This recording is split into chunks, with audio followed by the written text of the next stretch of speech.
Hey guys, in this video I will show you how to make a phone call in Microsoft Teams. Alright, so let's begin with the video. First, you'll need to sign in to Microsoft Teams. Launch the application on your device or access it via your browser, whichever way you prefer. Once you're successfully signed in, you'll be taken to the main dashboard, which displays all your chats, meetings, and other collaborative tools. Now to initiate a phone call, look at the left-hand sidebar. Among these, you'll find the phone icon, which is your gateway to making phone calls. Click on this phone icon, and you'll be directed to the calling interface within Teams.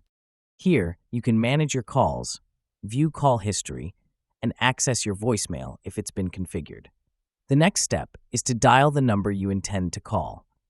If you're calling a colleague within the same organization, you can often find their contact by typing their name into the search bar located above the dial pad. Once you've entered the correct phone number or selected the contact you wish to call, it's time to initiate the call. Simply click the call button. Teams will now connect your call, and you'll hear standard ringing tones until the call is answered. During the call, you have several options at your disposal, such as muting your microphone, putting the call on hold, or even adding more people to the call to transform it into a conference call. Finally, when you're finished with your call, simply click the red End Call button to hang up. And that's it. So that is how you can make a phone call in Microsoft Teams. So that's all for this video. Thanks.